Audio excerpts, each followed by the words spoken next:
What's up, everybody, and welcome back to another exciting episode of CollectCo Connection, your one and only accounts receivable podcast. Today, I'm stoked to sit down with Rusty Jensen, Chief Revenue Officer over at ConnexAI and the voice behind the Sales Prescription podcast.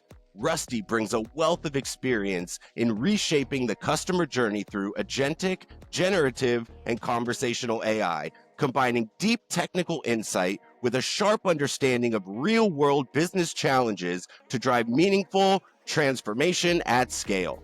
In today's discussion, we'll explore how ConnexAI's cutting-edge technologies are transforming customer engagement and what this means for the future of collections and beyond. My man Rusty, great to see you again, and welcome to the show. It's great to see you, Chris. How's life in your world? Hey man, we're living the dream. If I was doing any better, I'd be you. How you doing, man? Doing great, man. Love to hear it. Having a very good time trying to sell this stuff. It's very exciting stuff to get into. Yeah, So no, this agentic super AI exciting.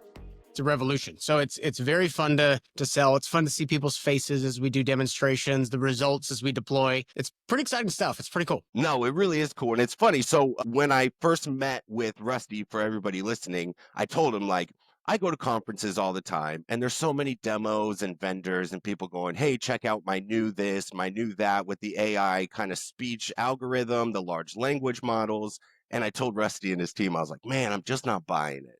And then they said, well, Chris, check out ours. And I did. And you know what?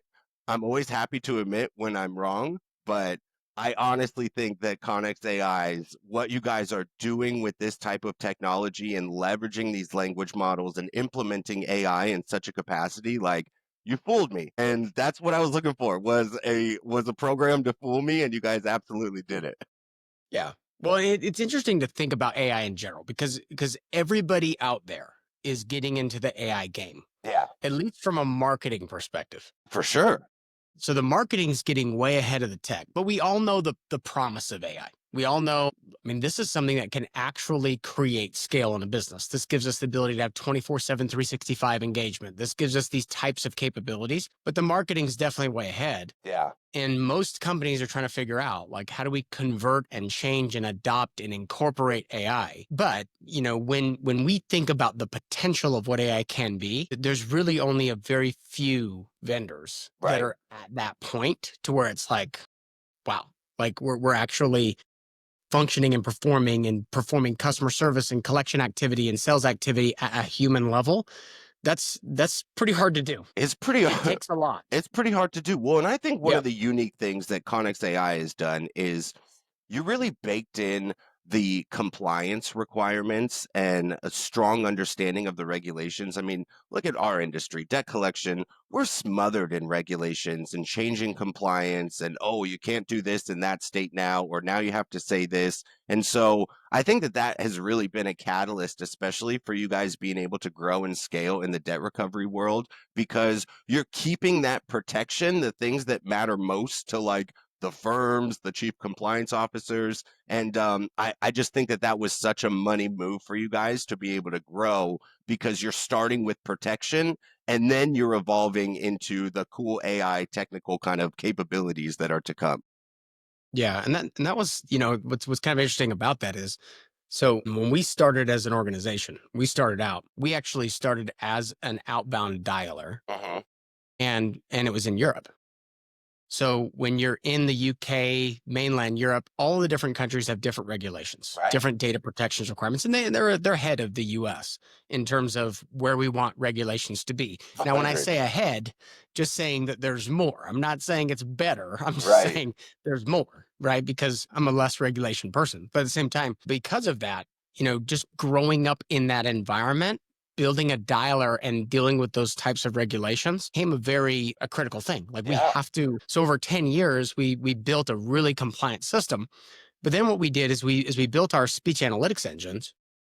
So our founder's pretty sharp guy, really good vision, like in terms of where things would be. And this was even before like GDPR, right? In Europe, their data protection. And he's like, you know what we need to put in is we need to create a competitive advantage. Let's hire a data scientist team for pure R&D.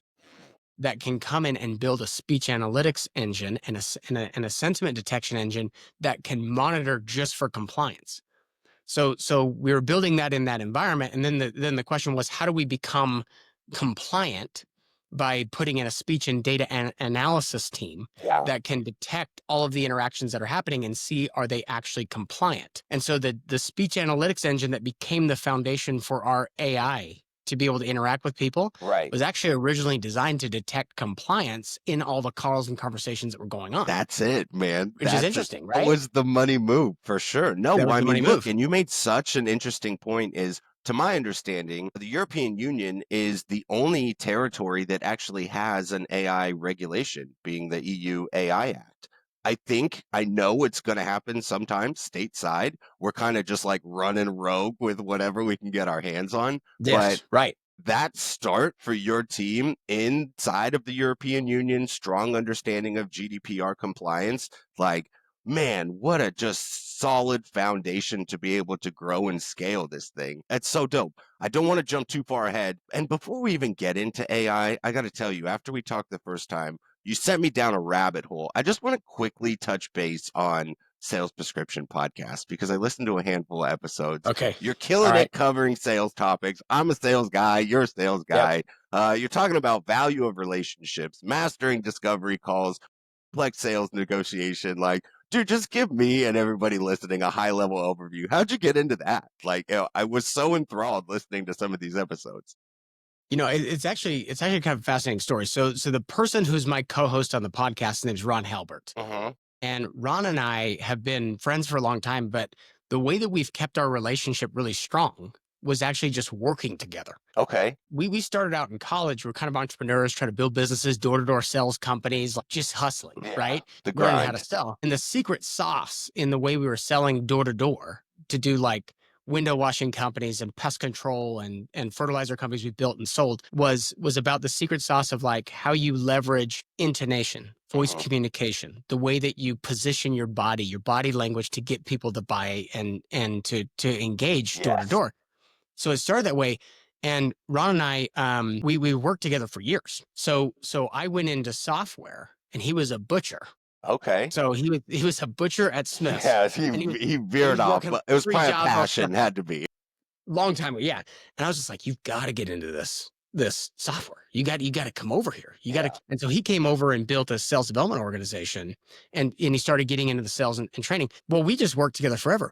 And the reason why we started the podcast is because I went over, or Ron went over to another company called Conga, and we were working together, like seriously, 13, 14, 15 years. And we just needed to do something together. Yeah. We're like, we got to do some work. Keep me in the same capacity. Yeah, exactly. So we just started a podcast because I'm like, I miss you, man. So we built this podcast, and then it was just the art and science of selling. So you talk about a rabbit hole.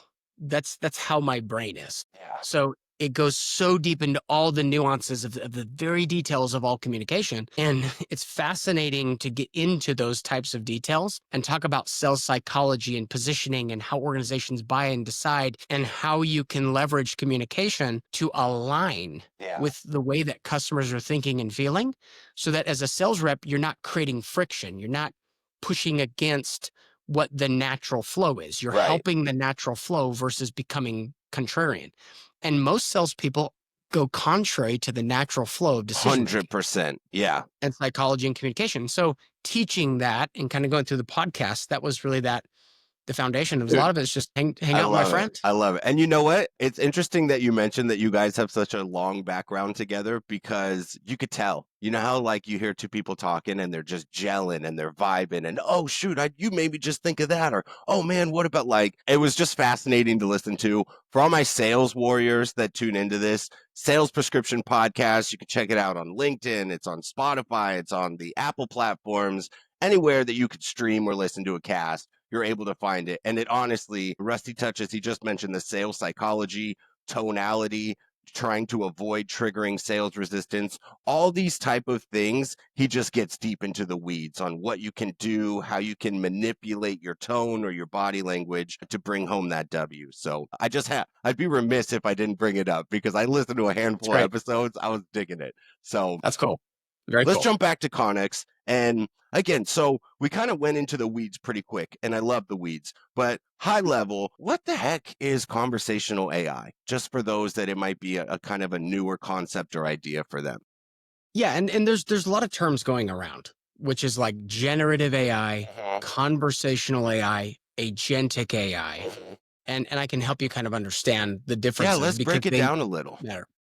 So your generative AI is exactly what we all know and experience. We all kind of saw that revolution with ChatGPT, the ability to generate good conversational information and to be able to write and construct content that is essentially unique. So being able to access other data and then to generate content and generate new information that creates its own unique form, just like how we would write or engage. And that really gives you the basis for the ability to have conversational AI. But a generative AI is more about how do we emulate these styles of writings and all these different patterns of how information is collected and assembled, and then present it in a common way that we can all understand that comes out like if a human were to write it. Yeah. Now that helps to generate. Now there's other things it can also generate. So that's writing. It can also generate images in the same principle. I can look at a different common set of images. I can take a prompt and then I can be based on that generate an image based on the patterns and things that the AI sees. So that's really the generative side. Then when it becomes conversational, it has to add another element, which is in a conversation, as we're communicating, talking, there's the words that are being said. But that is not the majority of communication. That's only literally 10 or 15% of communication is what you say. Yeah. Because I can tell you, Chris, by the way, I love your shirt. Thank you, bro. Or I could say, by the way, love your shirt. Totally different meaning. Going back to that tonality from the podcast. Yeah. That's right. Totally different meaning. The way you say things and your body language, you see how I communicate is totally different. Yeah. And so the computer systems and AI has to have senses to be able to detect those nuances. So what you're saying is generally what a generative AI would do, but it also has to have speech analytics and sentiment and to be able to detect things like sarcasm, tone of voice, emotions, pacing, and even computer vision to look at images or videos and interpret what it's seeing in order for it to have a good conversation. So conversational AI adds all of that element and then its ability to emulate and feed it back to convey meaning in conversation. Yeah. And to naturally understand the language that's being communicated and the method in which the communication is coming in.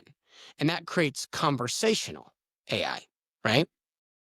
Which then leads us to the next, if that makes sense, which is then agentic AI, which is functioning and operating as an agent. So if you think about like a travel agent, it's a good way to think about it. I can call you, Chris, like, hey, Chris, I need, if you're a travel agent, and I can say, hey, I need to get a trip out to New York. I want to be able to schedule some time for tours. I got a little business, a little pleasure. I got a few things going on. Can you help build me an itinerary? And as an agent, being able to go and say, okay, this is the goal of what I want to create, the best possible experience that Rusty or Chris would want. Like, this is the best possible experience. Let me start researching and doing a series of things to figure out what is the best. Checking reviews, checking restaurants, looking for availability, taking action, and then being able to act as that agent to then function and book things, provide you feedback. Then with that feedback, go back again and then actually execute the tasks as an agent dynamically, right? Now that's more what humans do. Yeah. You call for customer support. If you talk about collections conversations, whatever it is, it's you take the conversation of in the context of what's going on, you have a goal, you're trying to get to the goal and you have to navigate the path to the goal. Yeah. And that is more of an agentic AI, which is sort of like a whole different level, but it all builds. You have to have generative capability. Like you can't have one without the other type of thing. Exactly. It's sort of just like building little humans. It's the best way to think about AI. Yeah. Is senses, intelligence, pattern recognition, prediction, interpretation, and the intelligence to essentially think through the scenario and then come up with a good recommendation result or That's honestly so wild. I've never heard somebody break it down so simply. Like, I'm simple, stupid terminology. I've never heard anybody break it down so like that's fascinating. Let me dig into it. So, conversational side. And look, for everybody listening, I'm not this isn't a huge plug for Connex, but dude, I saw the platform and it really is so dope. So just bear with me on this one. So, one of the things that I do on the conversational side, going back to like understanding empathy, sentiment, tonality, in those demos that I was doing where I determined, hey, we're not there yet. One of the tricks I would do is I try and interrupt the agent because some of them will complete their thought, or there's like that awkward where they talk a little bit longer and then they pause because they're understanding that you just interrupted them. And I did that same thing on the ConnexAI platform. And instantly it was a real reaction, almost to the I forget exactly what the agent said, but it was something like, oh, sorry, were you going to say something? Like, it just felt so human. And that for me was the ticker. And so conversational side is huge. That's kind of where I was sold on what you guys are doing. Now into the agentic side, which I want to get deeper into, is the ability to take action, like you said. I want you to elaborate a little bit more. I know that you guys obviously work in an omni-channel medium, where it's like, hey, if I need to shoot you a text message or you want me to fire off like a reminder email to you or XYZ across any of those channels, it's that taking action component that I mean, you phrased it perfectly. It's like you're building these tiny humans that are just super intelligent, super Right. capable of performing these monster tasks that otherwise, if I'm going to hire somebody in the States, dude, I'm paying them no less than between 19 to 25 bucks an hour to do the exact same thing. So, like, talk to me about that Right. side of the world. Yeah. Well, being able to communicate from an AI perspective conversationally is actually not that difficult. And only to say, because you can access like an LLM, Uh-huh. like you can access ChatGPT, so OpenAI, and you can access Gemini, and you can use APIs to leverage Gemini to use their conversational AI ability. And that doesn't take away from anything that they've done, because what they've Uh-huh. done is incredible. It's game changing. But if you want to build a system that can actually talk back and forth and communicate, you can do that. But then there's a couple of different layers. So the generative AI, being able to understand the language and communicate and provide answers, base layer. The next layer becomes a much more complicated, which is what you were talking about, which is you listen for the interruptions, you listen for the natural flow. Does it understand the meaning? If I correct the AI, does it correct itself? Does it detect frustration and adjust? Does it say, oh, does it calm like what we would? If somebody's angry, we might, try to de-escalate the situation. We also want to mirror people and operate and communicate and connect with them better, right? That's a lot of the nuances. So that's really the speech analytics and detection. And that's a lot harder to manage. And then you get to the agentics. Okay. And the agentics is to actually then take a task, install memory, and do a series of follow-ups. Uh-huh. So interesting use case from yesterday. Okay. And then I'll break this down if you're okay. Yeah, yeah, please. So an interesting use case to this from we were having a discussion yesterday is, let's say I have Airbnbs. So I've got a series of Airbnb properties. Okay. And my tenant calls and says, hey, I want to talk to the concierge real quick. I'm going to call the concierge. I need to check out late. So we're swimming. We've got all those kind of activities. I need to be able to check out late. Can I check out late? Uh-huh. Okay. And then they explain, okay, yeah, I need to check out late. And then they want to report damage. And by the way, my kid was take a billiard ball, they threw it in the wall, broke a hole in the wall. Sorry about that. And so I want to report those two things. Now, after you report that, what has to happen? So, okay, if I need to check out late, what's the motion? The motion is, all right, I need to check out late. Well, first of all, I got to look at a couple things as an agent, right? I have to say, okay, is somebody coming in later? If somebody's checking in later, you can't check in late because we don't have enough time. I need to know that. Second thing I need to know is, well, what about our cleaners, our availability? I need to look at policy. Is this also something where I need to ask somebody for permission to be able to get something granted from a supervisor? What are the policies? What are the procedures? And then after that conversation, If somebody's going to check out late, I got to tell the cleaners not to come. I got to reschedule for them to come at a different time so they can adjust their time. Yeah. Right. So there's a series of things. Do we want to charge a fee? Do we not? Do we want to try to charge a fee, handle some objections, and then give if we have to, right? Get a little extra revenue, get a little incentive on that, right? What are those policies?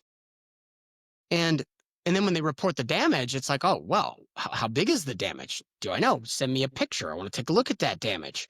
I then need to call the contractor, send a picture to the contractor. Like those are types of functions. Now, a basic AI would be able to essentially, from a conversational perspective, take that call, listen to it, and make a decision based on a program policy. Thank you, Chris, for calling me. What would you like? Well, I want to have a checkout late. We do not allow checkout lates. What else? Yeah. That's all you can do. That's it. Now, an agentic AI like Connex, what we can do is you can call and say, I want to check out late.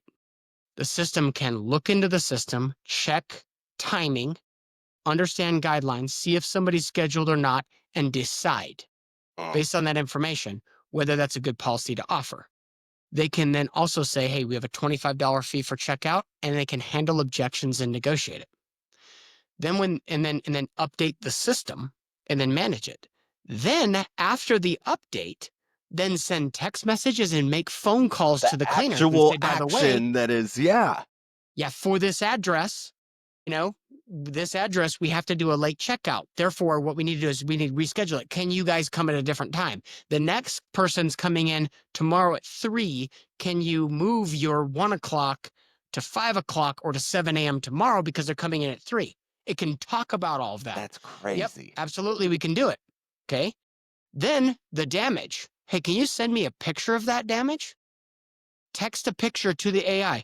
AI is capable of looking at it as an agent, analyzing the damage. This is sheetrock. It's about this size. This is typically $50 to $150 to repair. So then we're going to tell the customer it's going to be $150. Dude, this is bonkers, man. I don't want to pay $150. Well, look, I can give you $50 off on it. Yeah. It can do that and execute it. Okay. Then if they don't agree, they're like, oh, this isn't going to work. They can escalate it to a human and send all the context. They were calling to check out. Here's what's going on. Here's the picture of the damage. Here's the estimated analysis. It can give them the guidelines. So the agent's like, wild. Sweet. Okay. Then after they agree, then once it's updated the system, the AI then calls the contractor. Hey, contractor, here's what's going on. We have the damage inside of this facility. It's over here at this place. Can you come fix it tomorrow before 3? Because we have a person coming in before 3. Can you come in quickly? Well, I don't know about my schedule. What about 7 a.m.? It can negotiate it.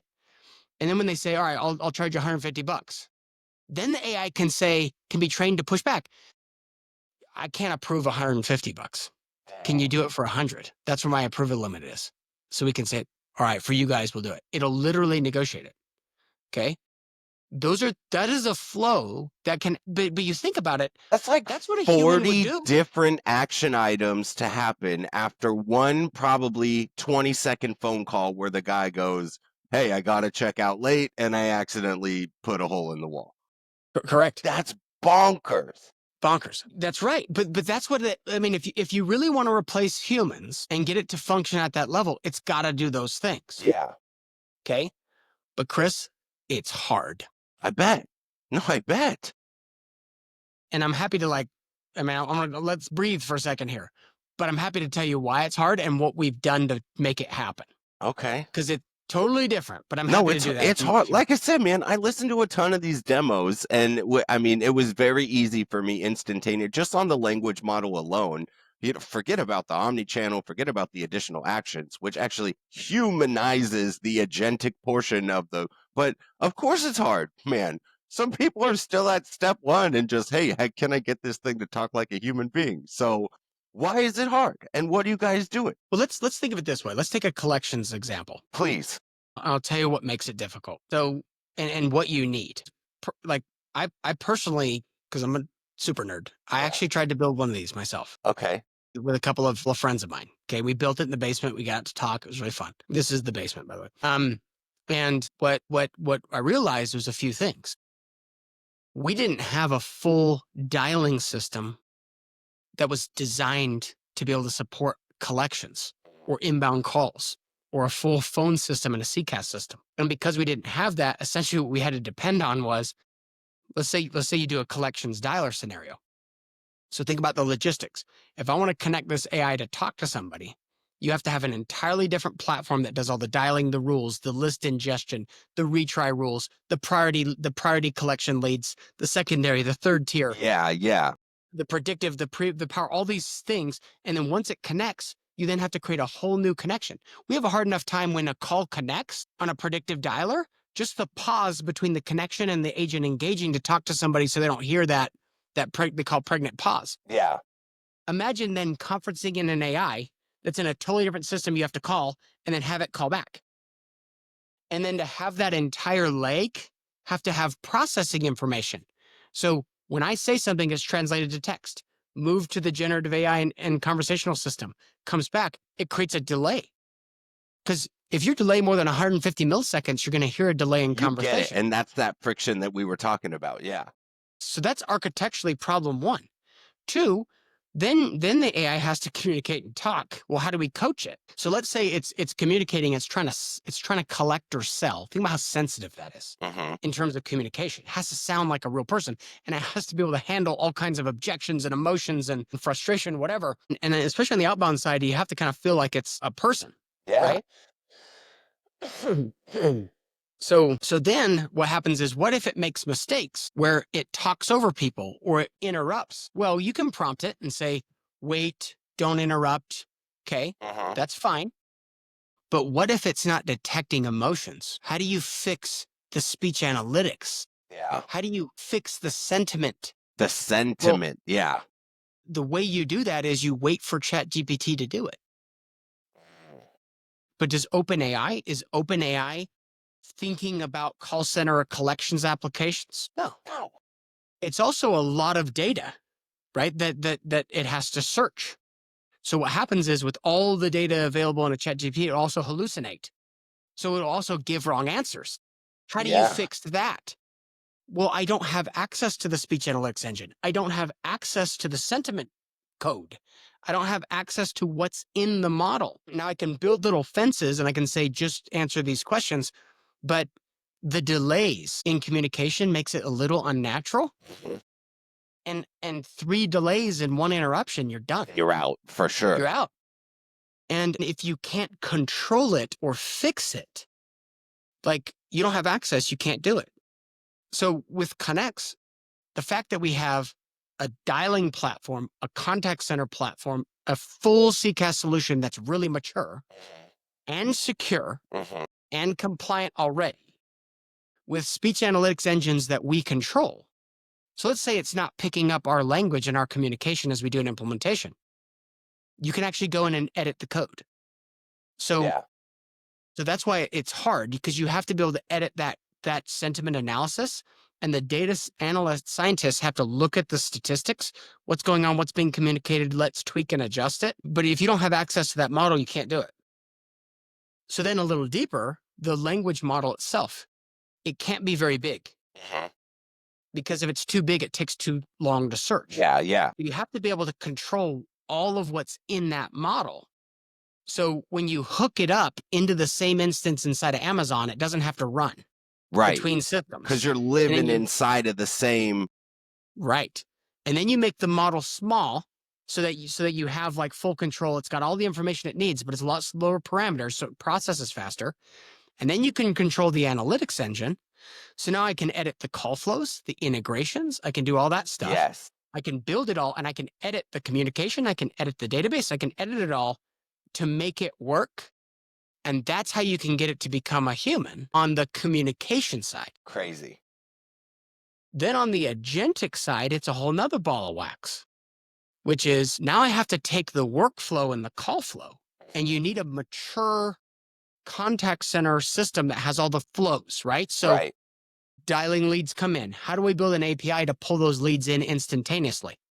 And then I need to be able to set up dialing rules based on, okay, this is the type of collections. This is the age of it. This is what it is. We're going to put it into this campaign that has this sequence that's more aggressive.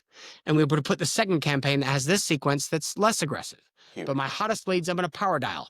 Yeah. My second, I'm going to predictive dial. My third, I'm going to just blast cap. And I'm going to send SMSs. And I'm going to, and you set up all these rules.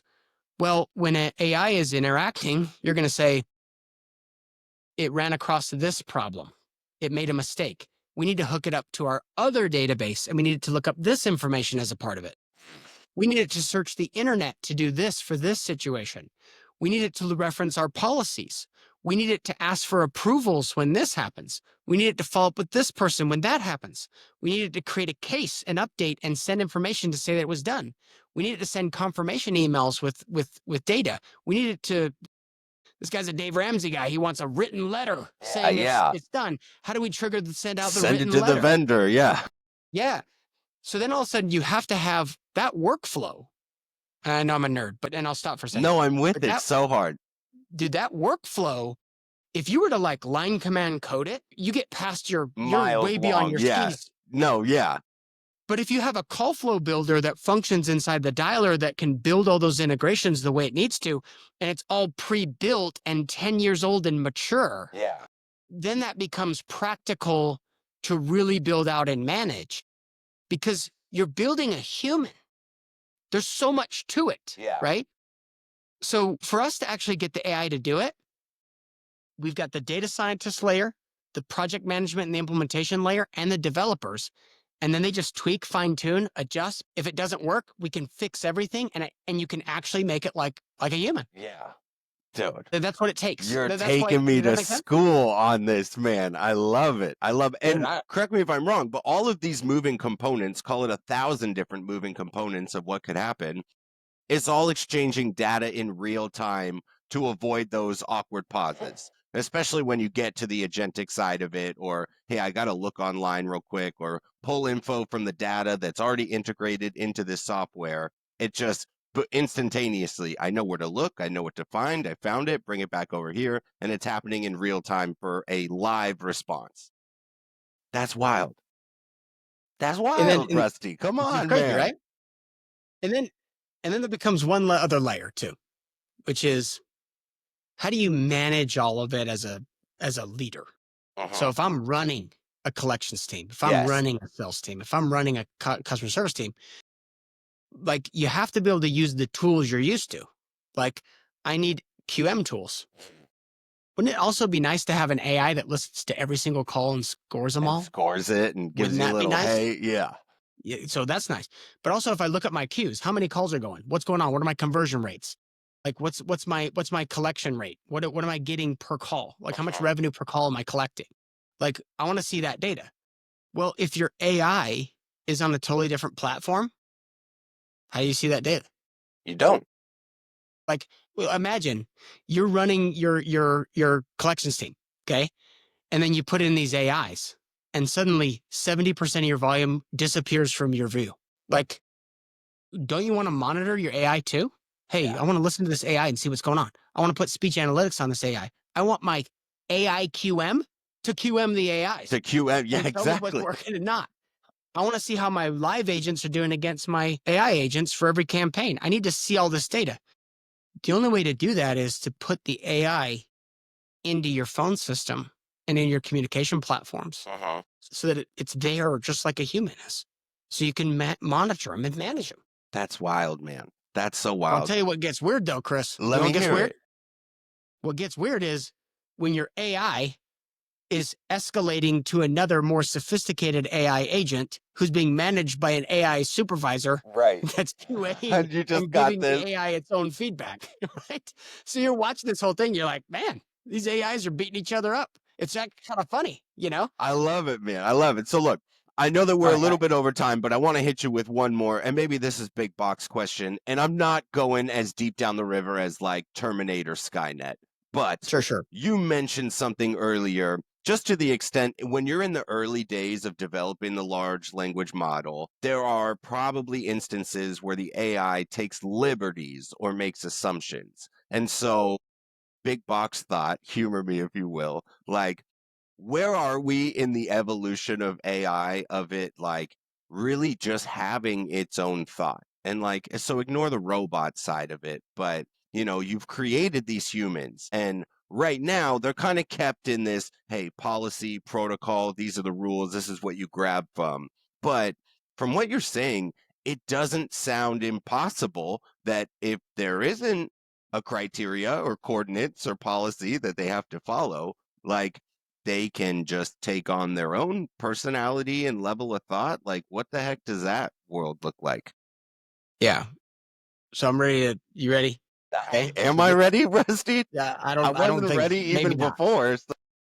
So the first thing that we start seeing, right, with AI, and we're seeing it today, is what you call emergent properties, where without even programming or prompting, the AI is adapting based on its own experiences, and it's emerging new capabilities and properties.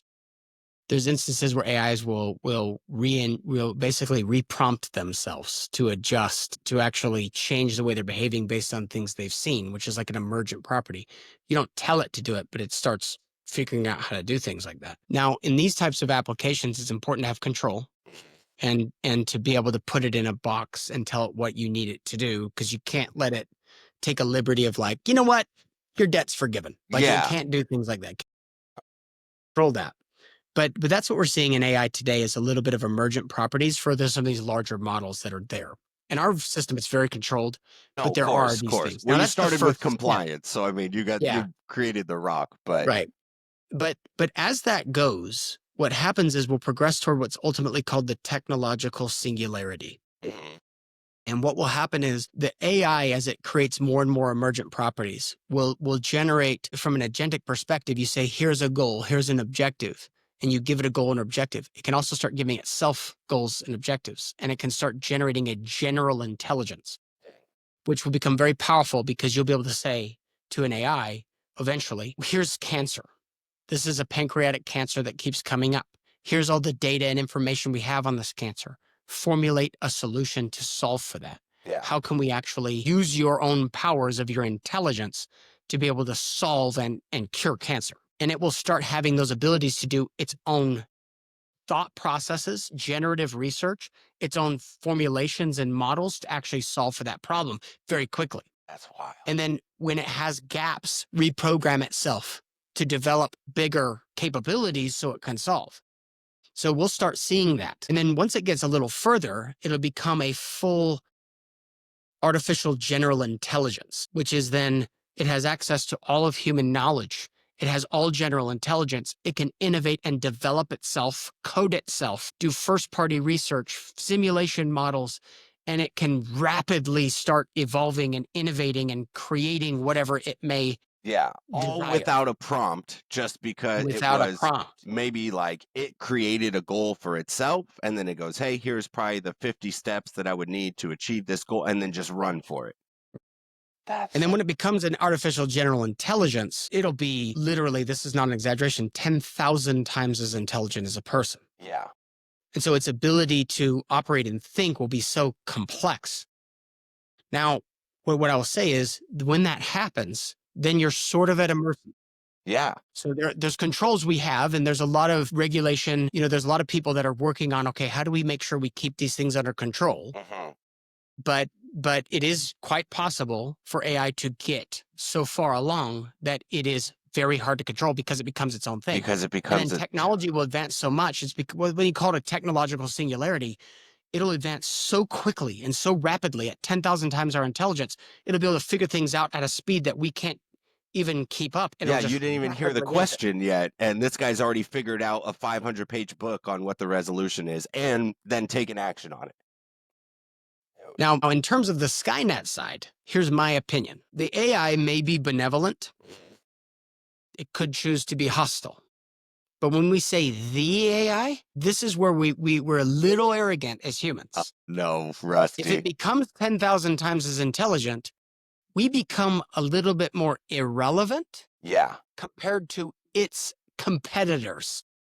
And an AI's competitors will be other AIs that are 10,000 times as Dang, intelligent. just different large language model, and like just They are competing competing against with each other. That's more of the threat than like, Dude, why would that is your Skynet. pet dog, why is your dog is not the threat?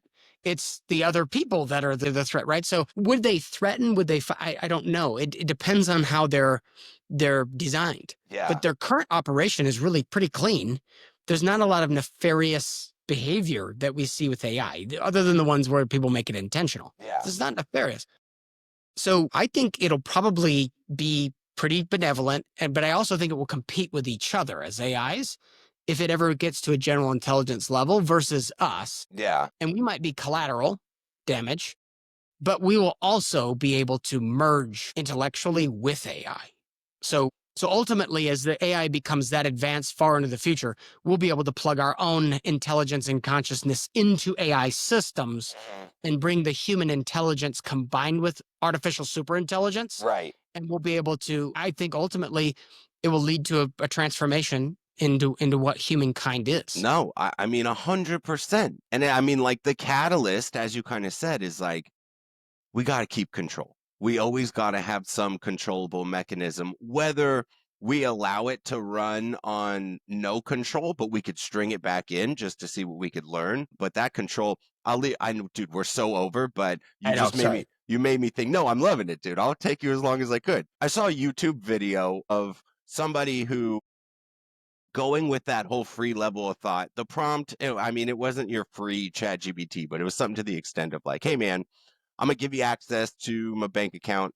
You get $1,500. Can you create me a small business that generates, I don't know, $25,000 a month? And boom, like, it was a long video. I didn't see the end take of how it turned out, but Sure. like you just mentioned solving cancer, which is way more whoa from an AI or that type of central intelligence than like creating a business. But do you see like companies like a Fortune 500 company that was built because somebody was like, hey man, I got 500K sitting in this bank account. I don't know how to build a company, but here's your budget. Build the best thing that you can. Like, is And the that answer is happening right now? Don't tell me, Rusty. no, it's not there. Okay. But no, eventually, yes, because it essentially will give all the frameworks, but it depends on how much capability you want to give the AI. Yeah. What you would need then is you would need a little more. So just think of all the asset vision. We have, we have all of our senses, our ability, our collaboration capability with other people, our Right. organizational structure, access to resources and means, the physical aspect, The which is physical really aspect, for AI. AI is robotics. So, if you're able to, robotics gives you that touch, that tactile, that ability.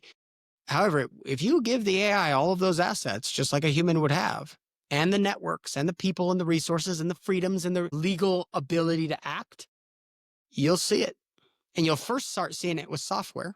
When we'll start or writing like the software and apps. SaaS world, or like, dude, there's probably Sure. business where all you need is a computer, boom, boom, boom, little bit of Totally. coding, and like you're there. That's why I'm brushing up on my electrical skills, Chris.